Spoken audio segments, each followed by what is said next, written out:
bipartisan way. Secretary Clinton, last week you said we've got to do everything possible to improve policing, to go right at implicit bias. Do you believe that police are implicitly biased against black people? Lester, I think implicit bias is a problem for everyone, not just police. I think, unfortunately, too many of us in our great country jump to conclusions about each other. And therefore, I think we need all of us to be asking hard questions about, why am I feeling this way? But when it comes to policing, since it can have literally fatal consequences, I have said in my first budget we would put money into that budget to help us deal with implicit bias by retraining a lot of our police officers. I've met with a group of very distinguished, experienced police chiefs a few weeks ago. They admit it's an issue. They've got a lot of concerns. Mental health is one of the biggest concerns because now police are having to handle a lot of really difficult mental health problems on the street. They want support. They want more training. They want more assistance. And I think the federal government could be in a position where we would offer and provide that. I'd like to respond. Please. First of all, I agree, and a lot of people, even within my own party, want to give certain rights to people on watch lists and no-fly lists. I agree with you. When a person is on a watch list or a no-fly list, and I have the endorsement of the NRA, which I'm very proud of. These are very, very good people, and they're protecting the Second Amendment. But I think we have to look very strongly at no-fly lists and watch lists. And when people are on there, even if they shouldn't be on there, we'll help them. We'll help them legally. We'll help them get off.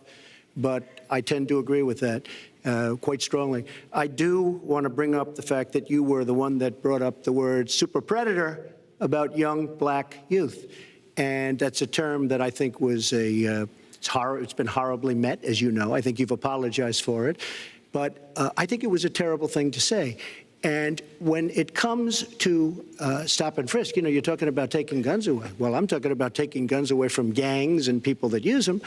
And I really don't think you disagree with me on this, if you want to know the truth. I think maybe there's a political reason why you can't say it, but I really don't believe. In New York City, stop and frisk, we had 2,200 murders, and stop and frisk brought it down to 500 murders. 500 murders is a lot of murders. Hard to believe. 500 is like supposed to be good. But we went from 2,200 to 500, and it was continued on by Mayor Bloomberg, and it was terminated by current mayor. But stop and frisk had a tremendous impact on the safety of New York City, tremendous beyond belief. So when you say it has no impact, it really did. It had a very, very big impact. Well, it's also fair to say, if we're going to talk about mayors, that under the current mayor, crime has continued to drop, including murders. So other communities need to come together to do what will work as well. Look, one murder is too many, but it is important that we learn about what has been effective and not go to things that sound good that really did not have the kind of impact that we would want. Who disagrees with keeping neighborhoods safe? But let's also add, no one should disagree about respecting the rights of young men who live in those neighborhoods.